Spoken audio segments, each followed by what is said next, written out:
All right, boys and girls, welcome to another podcast of Football Weekly. I'm your host, James Jackson, and we had an exciting football week. We're going to get into all those things. We're going to get into a whole bunch of interesting nuggets from week one of the NFL. First, I want to talk about something that I did last week.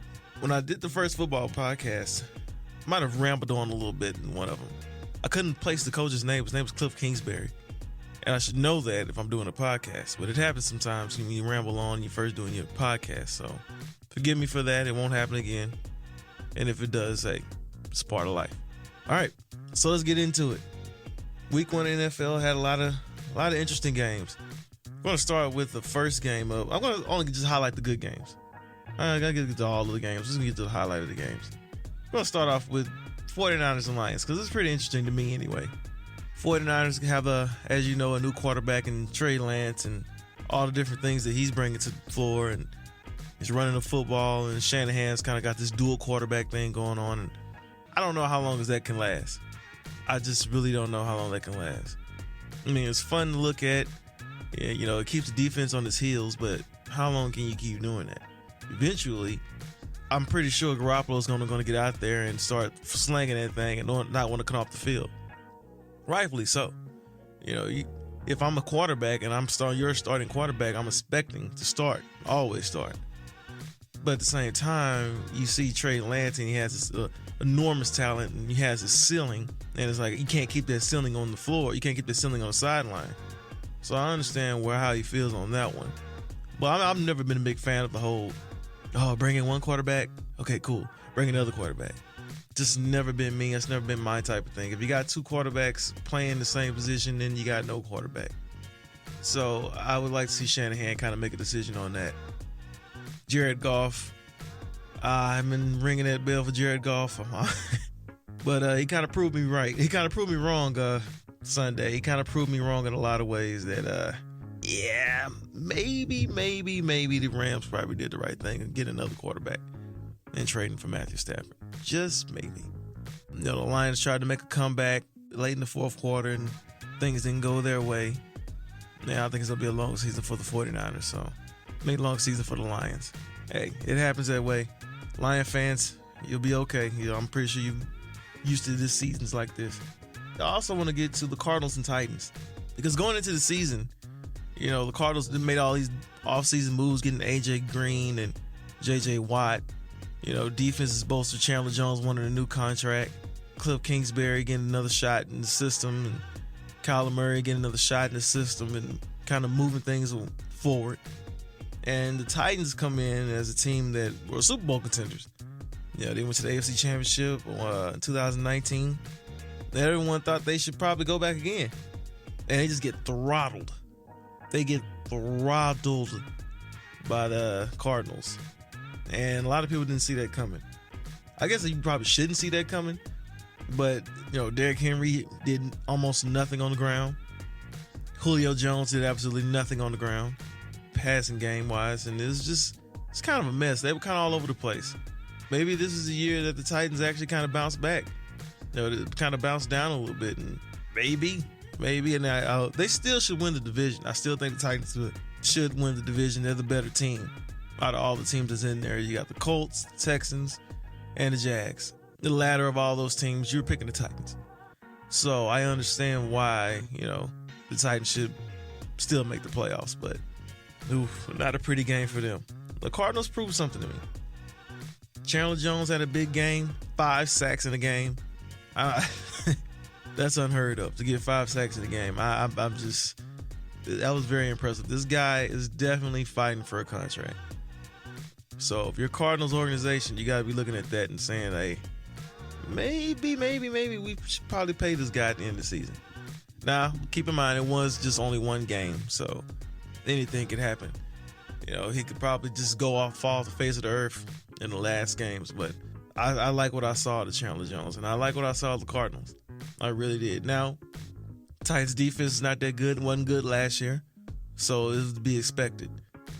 But I didn't think that the Titans would get throttled like this. I didn't think that Derrick Henry would do absolutely nothing on the ground. I thought we'd have a bigger game than this. But I was very, very pleased with what I saw of the Cardinals. Still going to be tough sledding for them. because that NFC West is nothing to play with.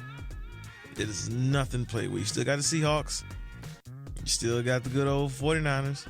You still got those Rams who beat the crap. Well, I want to say beat the crap out of the Bears, but yeah, they beat the crap out of the Bears. Whooped them pretty good, might I add. And they look like the Super Bowl contender. If you had to pick a Super Bowl contender right now, it would probably be the Rams to knock off the Buccaneers in the NFC Championship. Who knows? They look pretty good. Matthew Stafford threw the ball pretty doggone good. I would have never guessed that. You know, I understand Sean McVay. He put all his hats in the race for him. You know, he put everything he had on the table and said, I want Matthew Stafford. So they look good. Defense look clicking on all cylinders. You know, Bears are going to bear. Also doing the dual quarterback thing. Andy Dalton and Justin Fields. Still not a big fan of that. I think eventually it's going to cost Matt Nagy his job, because I think Justin Fields needs to start. I think we've seen the best Andy Dalton, and the best Andy Dalton is just time for him to go. That's just me. Let's say you. I really, really want to see Justin Fields. I really, really do. I think he's an heir apparent. He's what Chicago Bears been waiting on. You know, you messed up on the whole Deshaun Watson deal. You messed up on the Patrick Mahomes deal. Which you had no shot at getting Patrick Mahomes anyway, but you had a shot at getting Deshaun Watson. You know, and decided you take Mr. Trubisky. Sweep all that away, and now you got a Ohio State quarterback, Justin Fields. And you don't do nothing with him. And I think eventually that's going to cost Matt Nagy his job. We'll see. But the Rams look really good. Really, really good. I also want to highlight this game also. Baker Mayfield and the Browns. Cleveland Browns versus Patrick Mahomes and the Chiefs. The Browns played probably the most perfect game. The perfect first half of the game. Kevin Stefanski called a great first half of that game. So proud of him. You know, Baker Mayfield didn't make any mistakes. It was a lot of dink and dunks. It was a lot of, you know, easy throws. But hey, he was completing them. And Kansas City had to play catch up. You know, and I was very shocked what I saw to see how prepared the Browns were, and the Chiefs were not prepared. Now we know last year they did the same deal with the Chiefs, where they start off the game slow, and then they come back, and then they blow you out by 20 points at the end of the game, at the end of the third quarter. So I was very, very shocked what I saw with the Browns. But then comes the second half. And here comes the errors. And here comes Nick Chubb fumbling the ball. And here comes all these different mistakes that the Browns usually do. The punter situation, that was not good.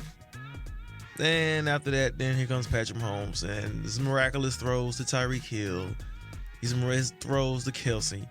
And he's just doing the same thing he always does, man. And it's so demoralizing with this team, because they're never out of a game.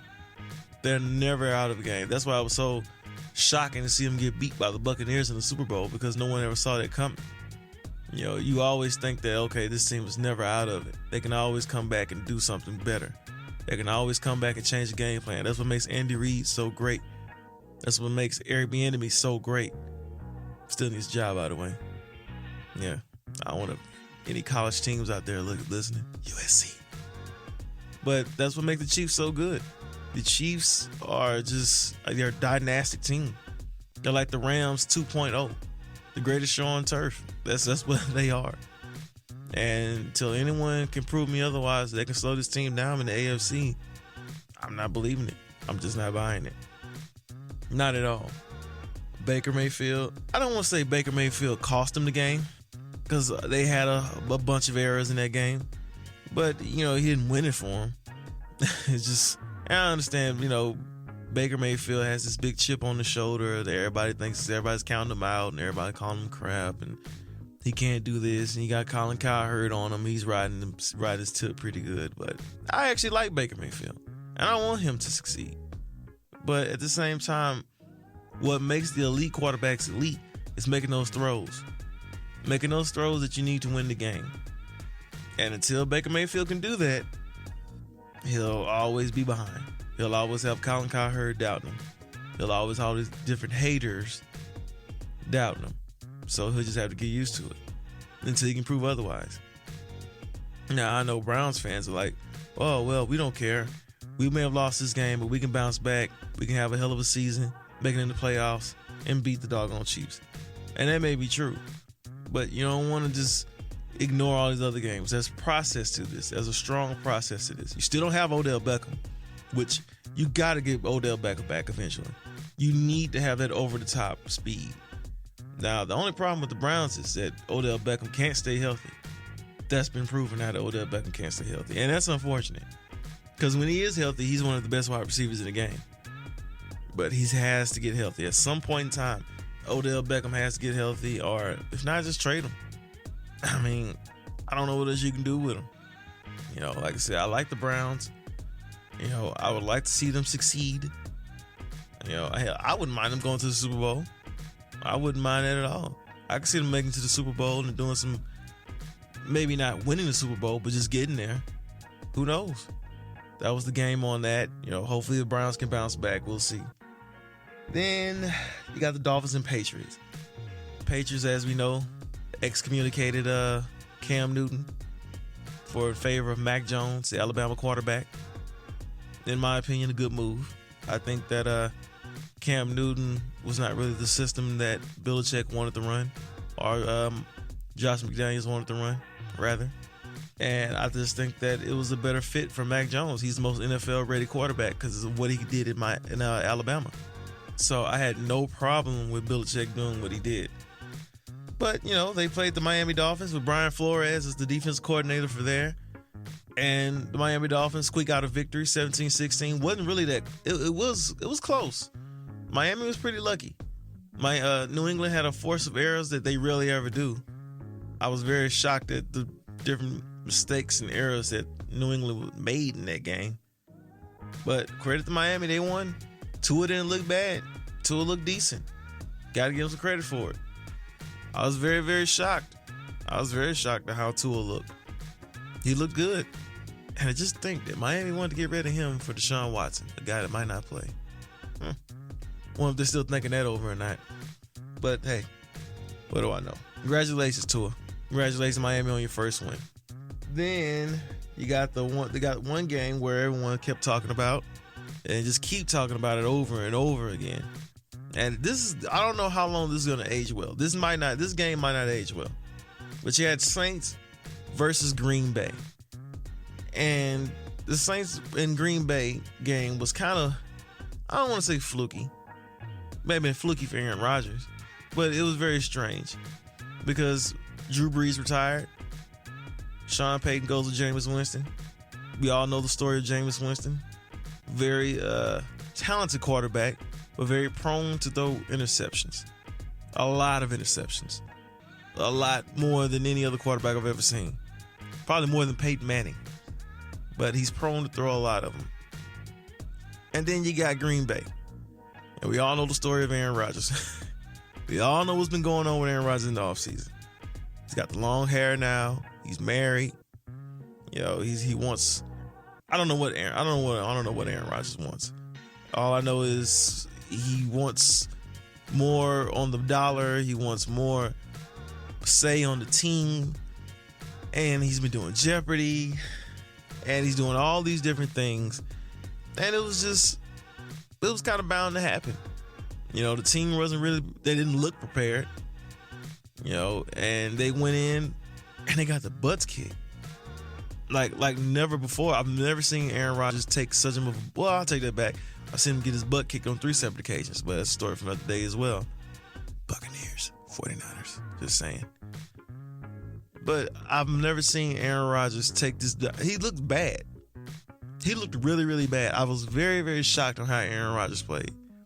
For a guy that's been making all this buzz in this offseason, he's looked really, really bad in this game. Now, maybe this might age well, and Aaron Rodgers told everyone to RELAX, relax. So maybe that might just happen. And they go on the rest of the season, go 12-3. And hey, make it to the Super Bowl. Who knows? But as of now, as of week 1, they look bad. And Aaron Rodgers, for all that talk he was talking, he's got to own it. he's got to own that he did not look good at all. And Jameis Winston, I'm very, very surprised. I'm so proud of him. You know, as a guy who played for the Buccaneers and struggled over there, and then going to Sean Payton's offense and doing what he did in that first game, lit it up. So proud of him. Who knows how good the Saints could be this year? Or maybe that was a fluke. Who knows? So that's why I say it's a very, very fluky game. And you got Eagles and Atlanta. There's really nothing there. You know, Jalen Hurts played outstanding. The whole Eagles team played outstanding. I don't know if that was partly because the defense of Atlanta's bad or the Eagles that good. We should get more answers on the Eagles pretty soon. But I'm pretty sure Atlanta's defense is pretty bad as well. So we'll get answers on that. Talked about the Bears and Rams. You know, Broncos and Giants. Who cares? Who else? Jets and Panthers. Who cares? Vikings and Bengals. Who cares? Steelers and Bills was another surprising game. Ben Roethlisberger, healthy. Got a new running back in Najee Harris. Played extremely well. Defense was lights out. Hey, Bills, you want to stop throwing the ball so much and maybe run the ball a little bit? I don't know. It's just a prevailing thought. You know, I think that some teams like running the ball, like a balanced team, instead of having your quarterback drop back 50 times throwing the ball. You know, because that worked so good for the Steelers, which is why they got Najee Harris as their running back. I expect the Bills to bounce back from that loss against the Steelers. You know, that was a tough one. That was a tough one, 23-16.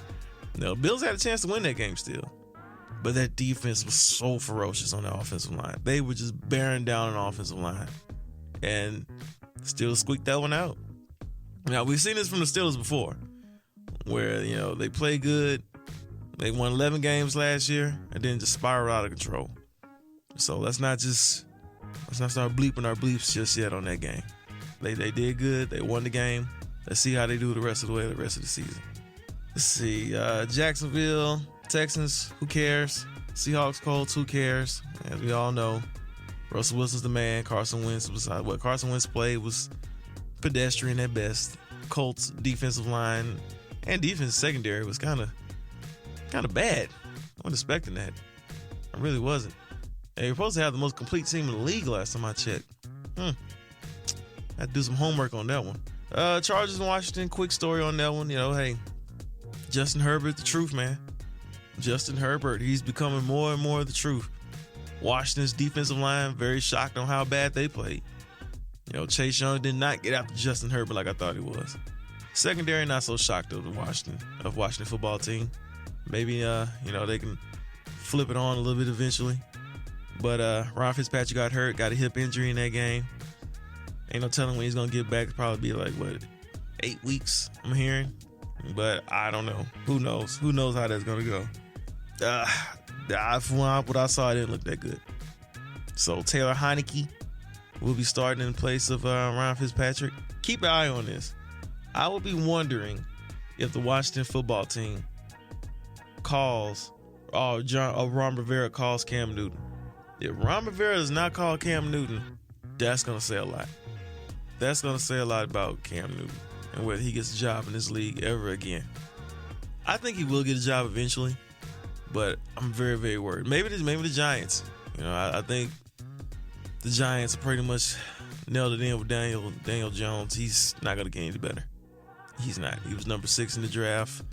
Should never went that high to begin with anyway. He's a 4th rounder, 6th rounder at best. Undrafted even. Like, I don't see. I just don't see it in him. Bless their hearts. But hey, that's Giants for you, right? Go Giants. But yeah, Washington football team lost. Defensive line, I'm going to expect that they'll get a whole lot better. This podcast is airing on a Thursday. Tonight is Thursday night football. Washington football team versus the New York Giants. We'll see how good Taylor Heineke looks. Keep your eye on Taylor Heineke. If he does not play too good to the level of what Ron Rivera wants, I can see him eventually making that call to Cam Newton sometime this week. So that'll be interesting. And then we get to the Monday night football game. The Monday night football game was very interesting to me because you got the Ravens, another team with Super Bowl aspirations, and you got the Raiders with playoff aspirations. You know, they paid John Gruden all his money for 10 years, which I would have never did. But I guess he was coming back home to the team that fired him anyway. Yeah, I don't understand. That's all. I don't understand how that goes. But nonetheless, John Gruden and the Raiders looking for playoff success. Derek Carr still at quarterback. John Gruden not putting his arms around Derek Carr, not really his quarterback, not really his cup of tea. You heard the Raiders going in trying to ask inquiry about Aaron Rodgers, inquiries about Tom Brady. I know Derek Carr heard some of this talk over the offseason, over the past off seasons. I know he's heard some of that talk. So I feel for him on that regard. But nonetheless, they go in Monday Night Football, hostile environment. The Ravens come in a hostile environment anyway. And you just felt like it was going to be a special game. This is going to be one of the games that we remember. And it was. It was a back and forth contest. Lamar Jackson running the ball, doing what he does, doing all the special plays that he does. Still not throwing the ball as good as I thought he would. I want him to get better at it. I'm tired of people saying that he can't get better at it, but I don't know. He just looked kind of so-so. He's still running the ball at an alarming rate. He's still doing electrifying plays, Michael Vick-like. And it was just a great game to watch. It was just so good to see Monday Night Football back in action again. For the longest, I haven't had nothing to watch on Mondays. And it's so cool to watch these guys, and just incredible. It's good to see fans in the stands again. It's good to see Raider fans in the stands again. And it was just a hell of a game, a back and forth seesaw competition. But when we got to that fourth quarter, things were heating up. At some point in the game, you thought the Ravens, okay, they're going to win this game now. They're going to win this game, and they're going to eventually put this game out of reach. But every time they were out, the Raiders would always answer. Derek Carr would always answer. And this was out. Keep in mind now, the Ravens are missing their starting cornerback, and they're missing their starting running back. And for Lamar Jackson to keep this thing going and trying his best to put the team on his back, he did a good job. He did a real good job. And I'm so proud of Derek Carr. He played his butt off. And it went all the way into overtime. And at one point, we thought the Raiders had won. And then it turns out they didn't. They were a hairline fracture, I want to say. A foot away from winning that game. Backed it all the way up. Penalties cost them.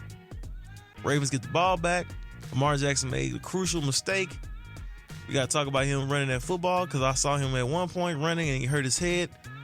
He wasn't injured. He wasn't concussed or anything, but eventually he's got to stop running that ball like that. That's going to get him hurt. That's going to really, really get him hurt. So we really got to talk about that. I've never seen a quarterback win a Super Bowl with just running the running style in which Lamar Jackson runs. You win a Super Bowl on throwing the ball. You have to make certain passes. And if you're not able to make those passes, then that's when you have a problem. As much as I love Lamar Jackson, he has to get better at that. It's just not going to happen. But other than that, Raiders get the ball back. Lamar Jackson makes a crucial mistake. Raiders come back, make a field goal. Boom. Win the game. What an exciting game to watch on Monday Night Football. What a way to start off Monday Night Football. Now, hopefully the rest of the games the way can pick that up. I don't think it will. But you got Green Bay and Lions Monday night. That's going to be a bore fest. Just going to tell you. And I can say whatever I want because I'm not getting paid by ESPN, which is great. But that's going to be a bore fest. But I did like the Peyton Manning and Eli broadcast on ESPN too. I thought that was pretty cool. Hearing those guys, hearing Peyton Manning and Eli break down football, making jokes, having fun. Who knew that Eli had such a good personality, right? He has such a funny, witty personality. We knew Peyton Manning had a personality. Peyton is Peyton. Peyton's always had a personality. He kind of showed it a little bit in the NFL, but when he came out of the NFL, he was even better. Even his stints on SNL, it was kind of cool too. Good game on Monday night. What a way to start that off. But we move on to week 2. And week 2 should be pretty interesting. Because we got some more games. And I know I keep saying interesting, but it really is interesting. Like, for the start of the NFL season, we have so many juicy topics. There's so many juicy things going on in the NFL. All this drama of the offseason is finally rearing its ugly head. And we get to see all of it. I am all about the drama when it comes to NFL. I don't like drama in life, but I love drama in NFL. Partly because it has nothing to do with me. This is about millionaire athletes and coaches, trainers, and COVID. And like, it's just so much stuff going on in the NFL that you could just run with, and so many good stories. But there's a couple games in week 2 that kind of interest me a lot. Just really, really, you can sink your teeth into. And it has a residual effect on what happened in a game in week 1. So we're going to look at a couple of those games. I'm going to go over all of them. I'm just going to go over the highlighted games the most. Raiders and Steelers.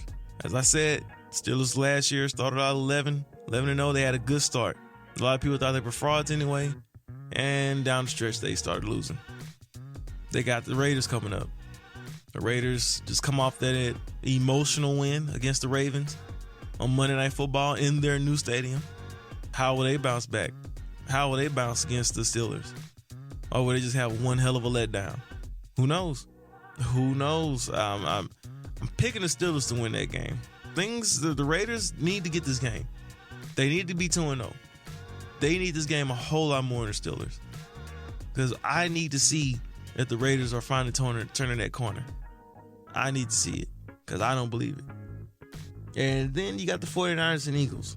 49ers and Eagles are a very interesting game because you have Jalen Hurts, who come off that impressive game against Atlanta Falcons. And we don't know whether it was the defense or whether it was really Jalen Hurts. And then you got the 49ers, who need to start off the gates pretty good themselves. And they got the Trey Lance thing going on. And you got the Jimmy Garoppolo comments this week saying that, he's kind of so-so with the whole situation of him and Trey Lance. And that's pretty, I'm not going to say it's alarming, but it is kind of, it's worth mentioning. It's definitely worth mentioning. And what if the Eagles start out 2-0? Ooh, Cowboys. Oh boy. Don't look now. You thought you were worried about the Washington football team. Oh, you worried about the Giants. Worried about those Eagles. Eagles fly. So that's going to be a very eye-opening game for them. Next game I want to move on to. Bills and Dolphins. Bills need to bounce back off that loss. Brian Daboll, when that stupid offense he was running last week, it'd be nice if he could actually run the ball instead of trying to have Josh Allen throw the ball 50 dozen times. That would be nice, which I don't think you're going to be able to do that anyway because the Brian Flores defense is that legit. So I don't think he's going to be able to do that anyway. Xavier Howard in that back end in the secondary, good luck. So I'm definitely looking forward to that matchup. That'll be a very, very juicy matchup. Buffalo Bills need to win that game. If they go down 0-2, that's going to be very interesting. Key word for today, interesting. Yeah, you like that? Interesting. All right, next thing I'm looking forward to. Next thing I'm looking forward to would be Vikings and Cardinals. Can the Cardinals go up 2-0? Can Cliff Kingsbury finally make this Cardinals team a contender? I think last year they were like 8-8. I think they were 8-8 last year. And you kind of saw they were kind of turning the corner a little bit. Like you need a little bit more help. Cliff Kingsbury, I'm never been a big fan of him. Like I said last week, I just couldn't get the name out. That's why I was just kept rambling because I was trying to find his name and I couldn't get it. Such a weird name, Cliff Kingsbury. It's like a pastry, Cliff Kingsbury pastries. This guy looks like he's handsome as hell. I give him that. The guy's handsome. Looks like Ryan Gosling. I give him that. But I'm just not a big fan of Cliff Kingsbury's offense. I don't see anything innovative about it. I think it's a solid coach. I think they probably go a little bit faster than the normal team, like a Chip Kelly offense almost. But I'm not seeing anything too interesting. But they also need to make sure they keep running the ball. You don't want to have Kyler Murray running the ball, running too crazy out there on the field. And I like how they keep spreading the ball around with DeAndre Hopkins, AJ Green, and Christian Kirk. You got so many offensive weapons. You don't even need Larry Fitzgerald. Like, these guys, they look good. They look good. So let's see if they can keep it up. And then you got Cowboys and Chargers. And I'm not going to talk too much Cowboys. The reason why I didn't talk about the Cowboys and Bucs game, because who cares? At the end of the day, you've heard enough Cowboy talk and you've heard enough Buccaneer talk. Well, you've heard more Cowboy talk more than Buccaneers, to be honest with you. You hear so much Cowboy talk every freaking day. It's so annoying. So it was kind of this podcast will be very little of Cowboys. But they got the Chargers coming up. They're going to be at SoFi Stadium. And they're going to play my guy Justin Herbert. And I did not like the Cowboys defense against the Buccaneers. I think they did some good things here and there. They moved Tom off the spot, the usual stuff. Move him off the stop and have him throw on the run. Yeah, who plays good when you run the blitz? Who plays good when you move them off the spot? No one does. Unless you're Patrick Mahomes or Russell Wilson. So let's calm that down. I'm so tired of hearing that about Tom Brady. If you move off the spot, he doesn't play good. Well, nobody does. And so, that was just one of those things there. But the Chargers, they look pretty good. They look pretty damn good last week. So I am very, very curious to see what they will look like. Brandon Staley, the new defensive coordinator, the new head coach of the Chargers, did a real good job. And I am very curious to see how these guys start out the gate. If they start out the gate 2-0, Kansas City, look out. Broncos, look out. Raiders, look out. So that will be one of the key games I will be watching as well. And then you got the Sunday nighter, Chiefs and Ravens. Lamar Jackson versus Patrick Mahomes. Everyone and their mama will be watching that game. Every bar will have that game on, because that's going to be an intense game. The Ravens have not been able to beat the Chiefs. Been close games, but no close cigar. Ravens don't want to go down 2-0. Don't want to go down 0-2, but it looks like it might. Like I say, the secondary's running pretty bare there. I think Jimmy Smith might be able to play. And you're going to have Marlon Humphrey over Tyreek Hill, but that's a lot to ask Marlon Humphrey. Unless you got somebody over the top that can kind of help him out. You got to have some help against Tyreek Hill, because he will eat you alive if you don't have some help. And I love Marlon Humphrey, but that's not going to work. And for Lamar Jackson, he's got to stop putting the ball in harm's way. He can't fumble the ball. He fumbled the ball against the Raiders. You can't keep having fumbleitis. Okay? Eventually, you have to hold on to the ball. If you're going to run the ball as much as he does, you got to hold on to the ball. Now, they still don't have any key pieces on offense other than Sammy Watkins and Mark Andrews. And Mark Andrews kind of let me down against the Raiders. He was dropping a lot of passes in that game. But I'm just going to tell you, I think the Chiefs are going to win this game. Probably in the second quarter. I mean, I'm sorry. I just don't believe in the Ravens right now. There's a lot going on with that defense. There's a lot going on with that offense. Lamar Jackson still hasn't shown me a lot in terms of throwing the ball. I know it was just one game, but I'm just still like, yeah, this guy. But there'll be a good chance for the Browns to sneak in there and probably get that claim that division. Man, who knows? Who knows? Browns, Steelers, and Bengals. Although I don't think the Bengals are going to do anything special this year either. But it'll still be fun to watch, something new. Because I really do think the Ravens are going to have a rough year. They might steal a wild card spot, but who knows? And then, let's see, you got Monday Night Football. You got the Lions versus the Packers. I can't tell you how much of a bore fest that will be. I cannot tell you.